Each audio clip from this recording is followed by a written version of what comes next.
बिस्मिल्लाहिर्रहमानिर्रहीम। लाखों करोड़ों दुरूद सलाम सरकार दो आलम सल्लल्लाहु अलैहि वसल्लम और आपकी आल पर। अस्सलामु अलैकुम व रहमतुल्लाहि व बरकातुहू।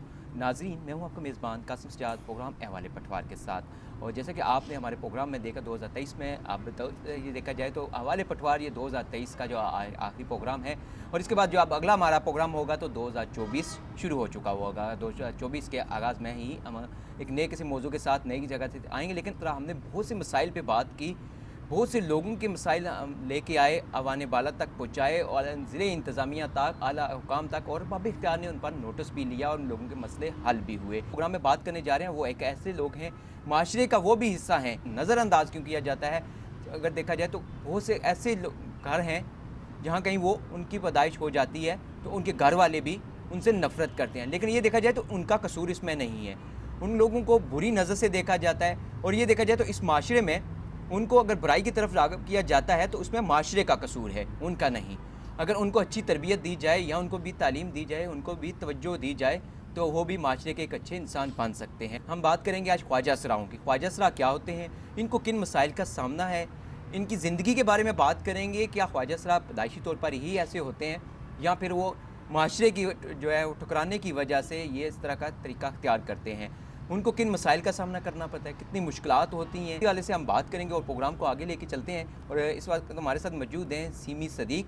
ये देखा जाए तो जेहलम में एक शीमेल एसोसिएशन बनी थी जो ख्वाजा असराओं के मसाइल के लिए, उनको अगर कोई परेशानियाँ मुश्किलात होती हैं कहीं से भी तो उनके हल के लिए, उनकी मदद के लिए तो उसकी जो है नायब सदर भी रही हैं। लेकिन अब देखा जाए तो जैसा कि हुकूमत पंजाब की जानिब से, आई पंजाब की जानिब से जो है बहुत से शहरों में, बहुत से ज़िला में तहफ़्फ़ुज़ सेंटर बनाए गए हैं, तो वहाँ पे as a victim supports officer भी काम कर रही हैं। आपकी ज़िंदगी के बारे में बात करेंगे कि आपको बचपन से यहाँ तक पहुँचते हुए कितनी मुश्किलात का सामना करना पड़ा। और ज़ाहिर है आप ख्वाजा असराओं की एक आवाज़ बने और आप बल्कि एक इनके लिए, ख्वाजा असराओं के लिए एक मिसाल बन गए कि अभी आप महकमा पुलिस में भी हैं। जैसे कि पहले पुलिस की वजह से भी काफ़ी परेशानी होती थी, कहीं शादी के फंक्शन में गए तो वहाँ पे पुलिस का छापा पड़ा, तो जो शादी वाले होते थे जो आपको बुलाते थे वहाँ पे दूल्हे को या उनकी फैमिली को, किसी को कुछ नहीं कहा जाता था। शामत आती थी गरीब ख्वाजा असराओं की, उन्हें ही पकड़ा जाता था, उन्हीं का साउंड उठाया जाता था, तो थानों में बंद कर दिया जाता था, उन्हें तशद्दुद भी किया जाता था। अब ये वाक़यात पे काफ़ी हद तक काबू पाया जा चुका है, जिसकी वजह से तो आपने तालीम कहाँ तक हासिल की, यहाँ तक एक विक्टिम स्पोर्ट्स ऑफिसर तक पहुँचने तक आपने कितनी मुश्किलात झेली हैं, और अब यहाँ पे आपको क्या लग रहा है और बाकियों के लिए आप क्या पैगाम देना चाहिए? मुझे अपनी फैमिली से जब मैंने स्टार्ट लिया, मैं ख्वाजा असरा हूँ और एक ख्वाजा असरा ही मैंने जन्म लिया है। तो ख्वाजा असराओं के लिए फ़ैमिलीज़ तो उनको एक्सेप्ट नहीं करती हैं, तो बहुत ही ज़्यादा डिफ़िकल्टीज़ होती हैं उनको अपनी ज़िंदगी गुजारने के लिए। लेकिन मेरी फ़ैमिली माशाल्लाह पढ़ी लिखी थी, उन्होंने मुझे तलीम दिलवाई, एफएससी इन प्री मेडिकल मेरी तालीम है। तो उसके बाद धक्के खाती खाती जब मैं जेहलम तक पहुँचती हूँ, वैसे बेसिकली मैं लाहौर की हूँ। अच्छा, तो यहाँ पे कलामी की माज़रत, आपने बात की आप प्री मेडिकल आपने की, तो मेडिकल के शोबा में आप फिर क्यों नहीं गई? एक्चुअली देखें, जब एक ख्वाजा असरा अपनी फ़ैमिली में जन्म लेता है तो फैमिलीज़ उनको मेजॉरिटी जो है वो एक्सेप्ट नहीं करती, और फैमिलीज़ के साथ साथ माशरा भी एक्सेप्ट नहीं करता। तो फिर आफ्टर दैट ये ख्वाजा असरा हम लोग डिसाइड करते हैं कि हम अपनी किसी कम्युनिटी के लोगों में जाके अपनी जगह बनाएं, क्योंकि वो हमारे जैसे ही होंगे तो वहाँ पे हमें कोई ताने और ये चीज़ें सुनने को नहीं मिलेंगी। सो दैट्स वाई मैंने अपनी स्टडी जो है वो कंटिन्यू नहीं रखी। तो मैं चाहती थी मैं अपनी ख्वाजा असरा कम्युनिटी में ही चली जाऊँ। वहाँ पे ना तो मुझे चलने के बारे में कोई रोकेगा, ना मुझे कोई पहनने के बारे में रोकेगा, ना ही मुझे कोई ये कहेगा कि तुम ख्वाजा असरा हो, क्योंकि वो सब मेरे जैसे ही लोग होंगे। सो दैट्स वाई कि ये रीज़न था मैं इसको कंटिन्यू नहीं कर सकी अपनी स्टडीज़ को। तो मैं अपनी गुरु के पास आ गई। यहाँ पे आई तो क्या नाम है, एक एनजीओ थी shemale rights welfare society district Jhelum के नाम से, जिसको सबसे पहले मैंने ज्वाइन किया। तो अपनी मदद आपके तहत ही पहले मैंने इसको चलाया। क्या नाम है, मैडम लुबना लाल और मैं। मैडम लुबना लाल बड़ी फेमस जो है वो सेलिब्रिटी हैं हमारी जेहलम की ट्रांसजेंडर कम्युनिटी। उन्होंने 2013 में एमपीए की उम्मीदवार भी थी और जी जी, किस हद ऐसा तक ही वोट मिले थे उन्हें? ऐसा ही माशाल्लाह काफ़ी उनकी वोटेज थी, मेरे नोटिस में नहीं है, लेकिन काफ़ी अच्छी वोटिंग थी उनकी। लेकिन वोटिंग को एक साइड पे रख के अगर हम ये डिसाइड करें कि उन्होंने एक स्टेप लिया, अपने आप में एक कॉन्फिडेंस पैदा किया कि वो क्या नाम है, वो भी किसी से कम नहीं है, चाहे वो एक ट्रांसजेंडर हैं लेकिन वो भी एक इलेक्शन कॉन्टेस्ट कर सकती हैं। मैं हैं इस चीज़ को अप्रिशिएट करती हैं। तो फिर एक एनजीओ चलाई, एनजीओ के बाद आउट ऑफ कंट्री वापस चली गई। फिर मैं आई तो डॉक्टर उस्मान अनवर साहब, आईजी साहब, उनका एक प्लेटफॉर्म था उन्होंने एक बनाया, तहफ़्फ़ुज़ सेंटर मरकज़ बनाया। सबसे पहले रावलपिंडी में बनाया, उसकी कामयाबी के बाद उसको पंजाब के पूरे इजलास में बनाया गया, पंजाब के, और जेहलम में भी बनाया गया। वहाँ पे ट्रांसजेंडर कम्युनिटी को लीड करने के लिए तहफ़्फ़ुज़ सेंटर मरकज़ बनाया गया, जहाँ पे हम माशरे के जो पिसे हुए अफराद हैं, माजूर लोग और जो हमारी कम्युनिटी से रिलेटेड लोग हैं, ख्वाजा असरार स्पेशली, उनके लिए वो बनाया गया। वहाँ पे as a victim support officer मुझे जॉब दी गई, तो मैंने इसे एक्सेप्ट किया कि एक इज़्ज़त का ये एक शोबा है। तो नाचने गाने को छोड़कर कि पहले मैं ये थी, फंक्शंस करती थी, उसके बाद मैं ये हूँ। तो अभी अल्हम्दुलिल्लाह पुलिस में इंशाल्लाह बहुत अच्छी मुझे जॉब मिल गई है। तो पेरेंट्स से, ख्वाजा असरारों के ख़ास तौर पे जो वालिदैन हैं मेरी, उनसे एक इल्तमास है कि प्लीज़ देखिए, वो पहला दौर था। अगर इस तरह के बच्चे किसी के यहाँ पैदा हो जाते हैं तो आप खुदारा अपने बच्चों को धक्के खाने के लिए बाहर ना छोड़ दें, उनको तालीम दिलवाएं।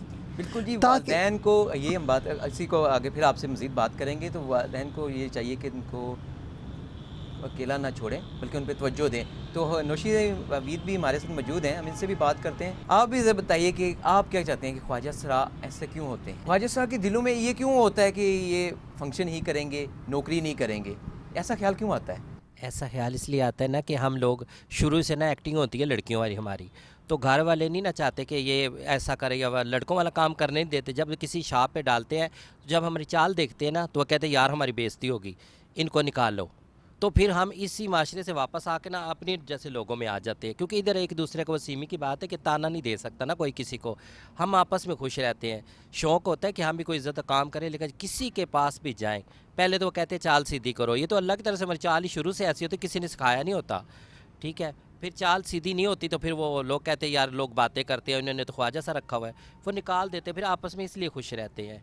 आजकल शुक्र अल्हम्दुलिल्लाह कि आजकल तो अच्छा काम जा रहा है कि सीमी की वजह से पुलिस भी इज़्ज़त करती है। डीपीओ साहब बहुत अच्छे हैं, जेल मुझे ये लेके गई है, अल्लाह उनको ज़िंदगी दे, उन्होंने हमें हौसला दिया है। यकीन करें हम गए हैं तो इस तरह ना डायरेक्ट लेके गए, अंदर बिठाया है। हालांकि हम जाते तो पहले कहते ओए किधर आ गए, लेकिन अब नहीं करते लोग। यानी कि अब बहुत सी जगह पे ओए का जो हाँ लफ्ज़ जी, है अब खत्म इस्तेमाल हो गया। नहीं होता। अब जी। भी आप लोगों को भी इज़्ज़त मिलती है, बल्कि इज़्ज़त खुद करवानी भी पड़ती है। जी जी, माशाल्लाह जी, डीपीओ साहब जेल में बहुत अच्छे हैं, और आईजी पंजाब भी बहुत अच्छे हैं। हम आए थे उधर इफ्तिताह करने आए थे, मैं भी उधर, तो उन्होंने अच्छे तरीके से हमें डील किया है, महसूस नहीं होता कि हम क्या आए। बिल्कुल, देखा जाए तो यहाँ कहीं भी ये काम के लिए जाते हैं तो इनको यही कहा जाता है कि इनकी चाल ऐसी है, इनकी वजह से हमारी भी बेइज्जती होगी, बल्कि ऐसे लोगों को तहफ़्फ़ुज़ देना चाहिए, उनका हौसला शिकनी नहीं करनी चाहिए। यहाँ हम लेंगे मुख्तसर वक्फ़ा, वक्फ़े के बाद बात होते हैं और इसी बात को आगे लेके बढ़ते हैं। वक्फ़े के बाद एक बार फिर हाज़िर हैं प्रोग्राम अहवाले पटवार में, और जैसा कि अहवाले पटवार में आज हम बात कर रहे हैं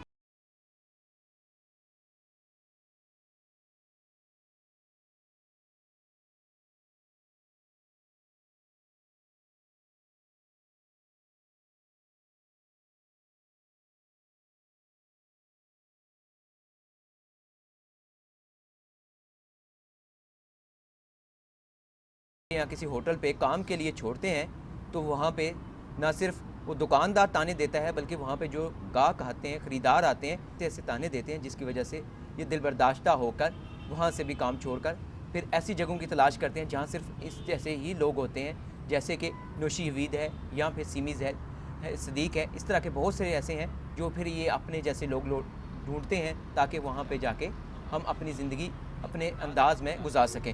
तो बिल्कुल आगे इस वाले से कि आपके पास तो बहुत से चेले भी आते हैं। जी। पहले तो बात है कि चेला क्या होता है? चेला इस तरह होता है जिस तरह औलाद होती है ना, बेटा होता है अपना, बेटी उस तरह ही। आपके जो चेले आते हैं वो आपको अपनी कहानियाँ तो बहुत सुनाते होंगे, आपकी अपनी भी तो कहानी है कि बल्कि देखा जाए तो आप की एक ही कहानी होती है, सबका यही होता है कि घर वाले मारे, अगर माँ बाप सुलह करते हैं, भाई मारते हैं। अब पिछले दिनों की बात है कि छोटी सी ना ये ख्वाजा सरा निकली है, तो उसके 7 भाई हैं, उन्होंने कहा हम इसे मार देंगे अगर ये यहाँ रहेगा। वो बेचारी भाग गई है। बहुत मुश्किल होती है, लेकिन सबकी एक ही कहानी है। किसी के माँ बाप वो अच्छे होते हैं माँ बाप, लेकिन जो मोहल्ला, रिश्तेदार, भाई, ये नहीं जीने देते। नहीं, रिश्तेदार जो हैं वो इस तरह के ताने देते बहुत हैं, ताने मोहल्ले देते वाले हैं। देते हैं, हाँ ये जी। माशरा नहीं जीने नहीं देता। जीने देता। तशद्दुद का निशाना भी बनाया गया। बहुत से ख्वाजा साहब, बल्कि उनकी बहुत सी कहानियाँ हम सुनी तो अपनी दर्दनाक कहानियाँ अपने घरों की सुनाते हैं। जहाँ पे दीने पे जब मैंने डेरा रखा है ना, तो यकीन कर इतनी मुश्किल 4 बंदे आ रहे हैं मुंह उठा के शराब पी के, अगर पुलिस के पास जाते थे तो वो भी कुछ नहीं करते थे, और वो हमें डराते थे पुलिस के पास जाओगे तो हम तुम्हें ऐसा कर दें, तुम्हारे बाल काट देंगे। लेकिन अब अल्हम्दुलिल्लाह कोई ऐसा बंदा नहीं, मीडिया का दौरा आ गया है, अब तो लोग डरते हैं कि हाँ यार फिल्म बन जाएगी, ये होगा वो होगा। अब सुकून है, हमें कोई तंग नहीं करता अब अल्हम्दुलिल्लाह। मतलब भी आप भी चाहते हैं कि आप एक अच्छी ज़िंदगी गुजारें, जी जी लेकिन ये माशरा आपको इस तरफ लेके आता है, ये बुरे लोग जो हैं वो इस तरफ जी लेके आते जी हैं। जी। मैडम नौशी जो बात कर रही हैं ये तकरीबन 2000 की है ये बात, कि जब बंदे आ जाते चढ़ते ऊपर, इनको तंग करते, इनके घरों के ऊपर चढ़ जाते, पुलिस कोई एक्शन नहीं थी लेती।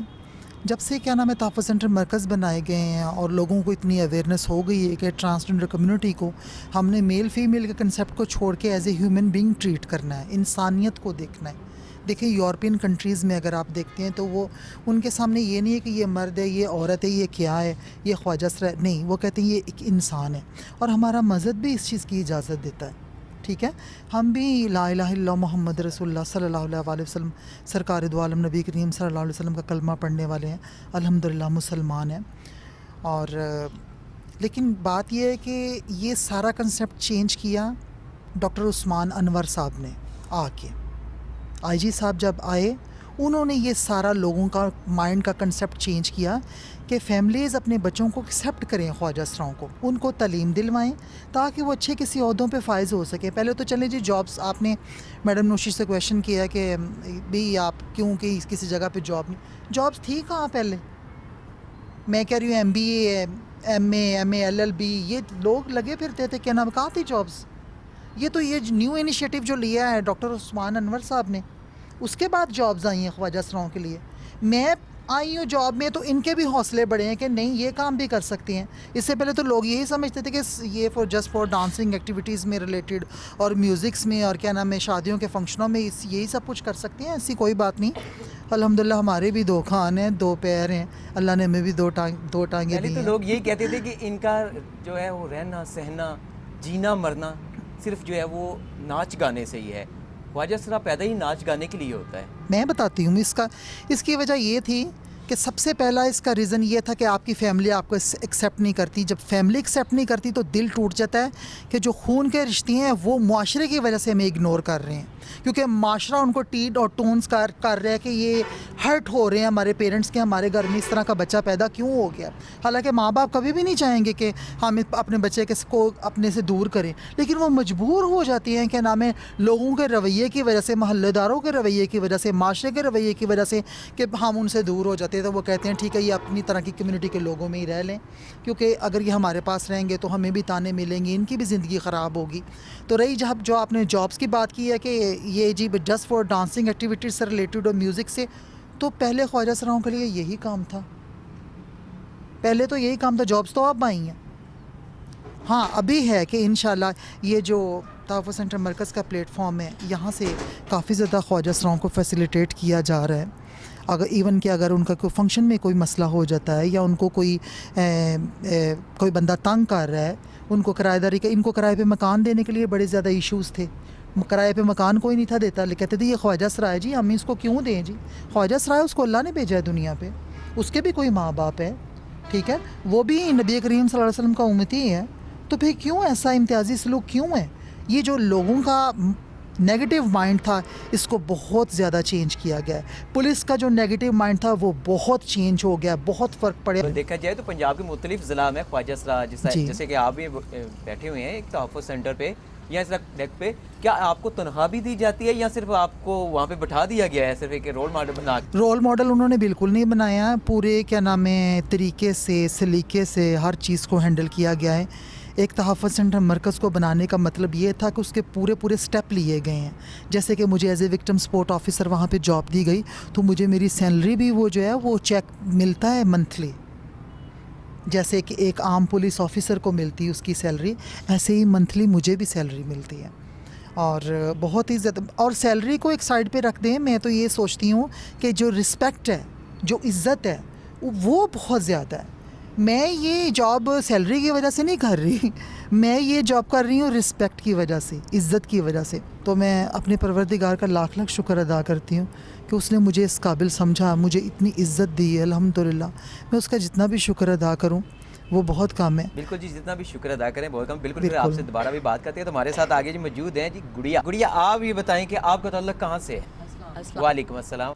जी मैं मंडी बहावलदीन से हूँ। आप मंडी बहावलदीन से हैं, तो आप इतनी दूर से दूसरे ज़िले से, ज़िला झेलम की ये तहसील दीना, तो यहाँ पे आके आप अपने गुरु के पास, हाँ जी। क्या वजह बनी कि वो जगह वहाँ से आपको छोड़ के अपना शहर? बस थोड़ी मुश्किलात होती हैं, ज़ाहिर बात है, तो इस वजह से इधर आई हूँ अब मैं गुरु के पास।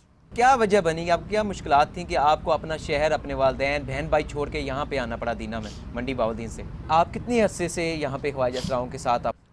मुझे 10-12 साल हो गए हैं। 10-12 साल हो गए हैं। जी। 10-12 साल यहाँ पे हुए हैं। यहाँ के 10-12 साल की ज़िंदगी और उससे पहले की ज़िंदगी में क्या फ़र्क देखा आपने, जब आपने अपने वालदैन के पास थी, अपने शहर में थी? लोग हमें तंज करते थे, बातें करते थे, जीने नहीं थे देते, छेड़ते थे बहुत ज़्यादा। आप पे ही तंज करते थे या आपके वालदैन पे भी तंज करते थे? घर वालों को भी बोलते थे ये खुश रहे, ये फलाना है, ये ढमकाना है, कोई कुछ कहता था, कोई कुछ कहता था। अच्छा, तो ये बताएं कि इसमें आपका कसूर है कि आप ऐसे पैदा हुए हैं? जी नहीं, हमारा कोई कसूर नहीं है। फिर ये लोगों को आप क्या पैगाम देना चाहेंगी कि जिस तरह के, इस तरह के लोगों के ये साथ क्या? ऐसे नहीं करना चाहिए, इज्जत देनी चाहिए हमें, बात इतनी है। बिल्कुल, देखा जाए कि प्यार हर से करें। प्यार और इज़्ज़त चाहिए हर किसी को, तो कोई भी इंसान जो है वो अपनी मर्ज़ी से पैदा नहीं होता। तो यहाँ फिर हम लेंगे मुख्तसर वक्फ़ा, वक्फ़े के बाद दोबारा हाज़िर होते हैं।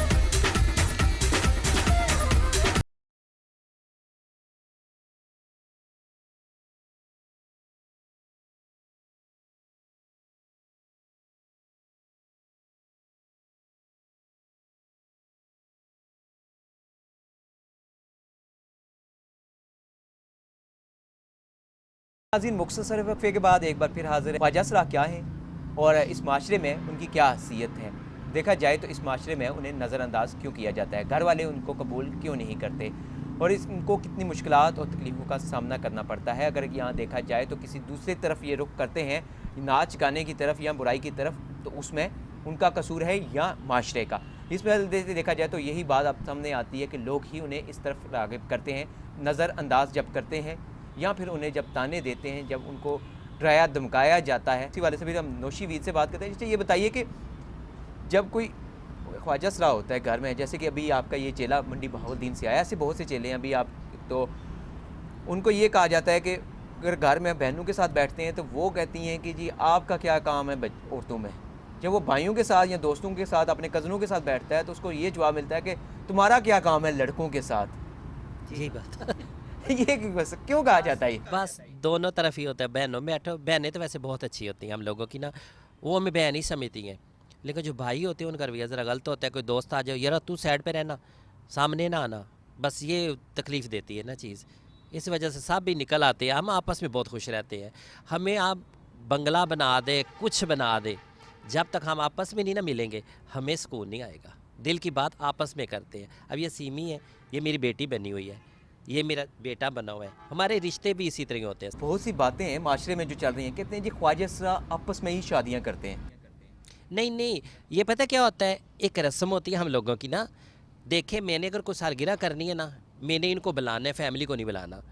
उनकी भी ये रस्म होती है, उनमें एक लड़के दुल्हन बनती है, एक दूल्हा बनता है, लाग लेते हैं, हमारी एक रस्म होती है। दोनों ख्वाजा असरा ऐसे एक रस्म पूरी करते हैं, जैसे शादियों में सारी रस्में तो वो करते हैं, शादी नहीं होती। बस सिर्फ एक रस्में और अपनी एक दिल के जो है तो तस्कीन देने के लिए। हाँ जी, जैसे एक शरीक हो, हम कहते हैं शरीक है ना, उनकी दुल्हन बनेगी, इनका दूल्हा बनेगा, लेकिन वो होते ख्वाजा असरा, वो वक्ती वक्ती करते हैं, लाग लेते हैं, फिर लेडीज़ कपड़े पहन लेते हैं। हमारा जहन नहीं होता इस तरह का। जिंदगी मौत तो सबके साथ है ना, तो अगर कोई ख्वाजा असरा फोत हो जाता है कि उसके वालिदैन उसको उस वक्त कबूल करते हैं, या फिर वो क्या होता है कि उस तो किस तरह उसकी तदफीन वगैरह आप लोग करते हैं फिर? नहीं देखे जी, पता क्या होता है, कोई भी ख्वाजा असरा इज़्ज़त से अगर रहेगा ना, तो उसके मोहल्ले वाले सब उसका साथ देंगे। ज़ाहिर है कोई कहीं से है, कोई कहीं से है, ठीक है, तो वो मोहल्ले में अच्छी होगा ना, जो अच्छी लेन देन हो, बहन भाई बने हो, तो सब वो करते हैं। घर वाले आए ना आए, घर वाले तो किसी के देख के मुंह भी जाते नहीं, कहते बस मार के जाए, लेकिन कई घर वाले बहुत अच्छे हैं, आते हैं, ले भी जाते हैं, मैयत लेके चले जाते हैं। आप में से एक ख्वाजा असरा है कि वो अपनी वालदा को यहाँ से दीना में ही है, नौशी सॉरी आपका एक और था जी शाहीन हाँ जी। शाहीन जो है वो शाहीन को मैंने देखा कि अपनी वालदा के लिए यहाँ से गाड़ी वाले को मैंने एक दो दफ़ा खुद देखा कि गाड़ी वाले को कुछ पैसे या कुछ चीज़ें दे के भेजिए कि मेरी माँ को जाके देनी है, किसी और को नहीं देनी। देते माँओं का बहुत ख्याल करते हैं, और माएँ भी हमारी ना जन्नत होती है, तो वो हमारी बहुत ख्याल करती है। वो हर किस्म का जुल्म बर्दाश्त, भाइयों से लड़ाई, बाप से लड़ाई, अल्हम्दुलिल्लाह हमारे तो शुक्र है माँ बाप अच्छे थे। लेकिन अक्सर ज़्यादा भाइयों में मसला होता है, तो माँ बहुत साथ देती है सबका, तो फिर माँ का दिल खुश होता है, माँ को ही देते हैं सब कुछ, जो कमाते फिर माँ को खुश रखते हैं। लेकिन जब वो भाई मिलने नहीं देते, रिश्तेदार मिलने नहीं देते, जी। माँ का तो दिल करता होगा मिलने के लिए, फिर आप लोग क्या करते हैं? कितने मेरे साथ ऐसा हुआ है कि मैंने फिर बुरखा पहना है, नकाब किया और अपने घर अम्मी से पड़ोसियों को मिल के चले गए बाहर बाहर से। बाद में फिर अम्मी ने कहा अगर आपने इसको नहीं घर आने देना तो फिर मैंने भी नहीं रहना। फिर भाइयों ने हार मान ली, फिर ठीक हो गए, फिर कोई नहीं मसला हुआ मेरे साथ। मतलब कि शुरू में आपको शुरू में अल्लाह हम तौबा इस्तग़फ़ार बहुत होता है। हम तो दीना से भी आते थे, रात को रहते, चोरी आने और चोरी जाना, माँ से मिलना है, पड़ोसियों घर मिलना है। लेकिन बाद में आस्ता आस्ता पता चल गया कि नहीं नहीं यार, ये रह नहीं सकते, है तो अपने ही खून ना। फिर सब सही हो गया, अब कोई मसले नहीं हमारे लोगों का। अब कोई मसले नहीं है, उम्मीद है कि बाकियों के साथ भी ना मसले रहे। तो दोबारा जी आपसे बात करते हैं जी, सीमी सदीक की भी मुश्किलात कहाँ आई? ज़िंदगी में सबसे पहले मुश्किलात आई मुझे, सबसे पहले जब मैं अपने घर से निकली, तो जब मैं इस माशरे की वजह से, लोगों के तंज़ की वजह से, तनकीद की वजह से और अपने घर से निकली, तो मेरे पास कुछ भी नहीं था, कुछ भी नहीं था। तो फिर आहिस्ता आहिस्ता धक्के खाए मैंने और स्ट्रगल की, तो परवरदिगार की ज़ात पाक ने मेरा बहुत साथ दिया है इंशाल्लाह। तो मैं आज इस मुकाम पे खड़ी हूँ। लाहौर से जी। जेहलम का ही क्यों इंतखाब किया? इसलिए क्यों, जेहलम में मेरी काफ़ी ज़्यादा दोस्तें थीं जो कुछ लाहौर में थी, जिनके साथ मेरा आना जाना मिलना जुलना था। रूप धार कर ये पैसा कमाने के लिए ख्वाजा सराओं को बदनाम कर दिया है। इस सिलसिले में क्या नाम है, अगर आप देखें तो शानदार चौक में भी कुछ ऐसे लोग मैंने देखे हैं कुछ दिनों में, जो ख्वाजा सराओं का रूप धार के और आर्टिफिशियल ख्वाजा सरा बन के मांगने की कोशिश करते हैं लोगों को, ताकि उन पे तरस आए। तो वो, लेकिन इसके बारे में इंशाल्लाह एक डिसीजन लिया जा रहा है कि बहुत जल्दी इंशाल्लाह हमारे तहफ़्फ़ुज़ सेंटर मरकज़ की तरफ से एक इंशाल्लाह ऑपरेशन होगा और अच्छा, वो तो हो इस गया, पे लेकिन काबू करेंगे हाँ, इंशाल्लाह। उस पे काबू आप करेंगी। तो आप ये बताइए कि जो आपकी ज़िंदगी में कोई ऐसा वाक़या, ऐसा कोई जो आपको कभी ना भूलता होगा, किसी आप ख्वाजा सरा की जो अपने वालिदैन की वजह से या माशरे की वजह से किसी दुख की कहानी आपके पास लेके आए हो, जो आपको इतनी बेचैन करती हो कि आप कभी सो भी पाती हो तो वो आपको ख्याल आ जाता हो, तो इतनी परेशान? इसमें किसी ख्वाजा सरा की कहानी नहीं, मेरी अपनी ही है। मेरी मदर की जब डेथ हुई है, तो मैं अपनी अम्मी को देखने के लिए जब गई हूँ, तो हॉस्पिटल में थी वो, उनकी डेथ हो गई। तो मैं यहाँ से थोड़ी लेट पहुँची हूँ, तो बस मैं वहाँ पे अपनी फैमिली के रवैये को देख के और अपने रिश्तेदारों के रवैये को देख के, स्पेशली अपनी भाई के रवैये को देख के बहुत ही कंफ्यूज हुई। लेकिन वो मौका इस तरह का था कि मेरी माँ की डेथ हुई थी, तो मुझे वहाँ पे रुकना ही रुकना। उन्होंने उस टाइम ये नहीं सोचा कि मैं इस वक्त किस कुर्ब से गुज़र रही हूँ, कि मैं अपनी माँ के पास नहीं थी रहती, एक तो मैं उनसे दूर रहती थी, एक मैं ख्वाजा सरा थी, और एक मेरी माँ फ़ौत हो गई है। तो मैं उनको देखने के लिए, इन सारे सदमों के बावजूद भी उनका जो रवैया था नेगेटिव था, तो ये सब कुछ मैंने बर्दाश्त किया। तो ये चीज़ें तो आज भी मुझे याद रहती हैं, और बल्कि दिन हर रोज़ याद आती हैं मुझे ये चीज़ें, कि वो बहुत ही पेनफुल था, वो टाइम बहुत पेनफुल था जब मेरी अम्मी का जनाज़ा उठा और लोग मुझे अवॉइड कर रहे थे, मेरी फैमिली के लोग मुझे अवॉइड कर रहे थे अपना रिलेशन ज़ाहिर करने से कि हमारा इसके साथ क्या रिलेशन है। ये मेरी अपनी ज़िंदगी का वाक़या है, और मेरे साथ, मेरे जैसे ख्वाजा सराओं के साथ इस तरह के हैपन्स हैं। सेम कहानी, सेम कहानी। ये जिस ख्वाजा सरा की माँ फ़ौत होगी या बाप फ़ौत होगा, ये इतिहास इसको दोहराएगा, इस कहानी को। ये संग दिल माशरा जो है, ये रस्म व रवाज और ये चीज़ें, ये दोहराएंगी इस चीज़ को। कि मैं बस एक पैगाम देना चाहूँगी जो ख्वाजा सराओं के माँ बाप हैं या ख्वाजा सराओं के रिश्तेदार हैं, कि खुदारा प्लीज़ ऐसे ना करें। अपने जो आपके क्या नाम है फैमिली में अगर कोई ख्वाजा सरा है, या माँ बाप के घर कोई ऐसा बच्चा ख्वाजा सरा पैदा हो गया, तो उसको एक्सेप्ट करें, तो उसको अच्छी तालीम दिलवाएं, उसको धक्के खाने के लिए लोगों के रहमो करम पे नहीं छोड़ दें आप। कि उनको गुरुओं के रहमो करम पे छोड़ दें या किसी चीज़ पे छोड़ दें कि वो धक्के खाए, इस तरह तो वो ख़राब होगा। ठीक है, लोग उसका जायज़ नाजायज़ फ़ायदा उठाने की कोशिश करेंगे।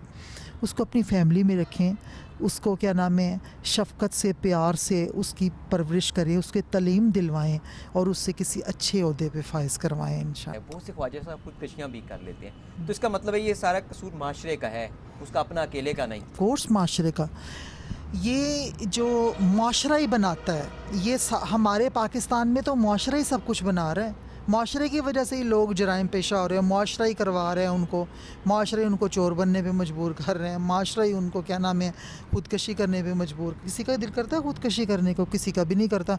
लोग ये, मैंने तो ये सुना है कि, बल्कि सुना क्या मैंने देखा भी है, लोग ये सोचते हैं कि ये जस्ट फॉर एक्टिंग हम कितनी देर कर सकते हैं। बिल्कुल जी, प्रोग्राम के आखिर की तरफ जाएंगे और बिल्कुल इख्तिताम की तरफ जा रहे हैं, तो दोबारा से हम बात करेंगे नौशी वीर से। दूसरी एक बात मैंने करनी थी, हम लोगों के से नफ़रत जितनी भी खाए ना, ये अपनी माँ बाप के बाद जो भी है, जिसको ज़रूरत होती है ना पैसों की, वो हमें कहता है।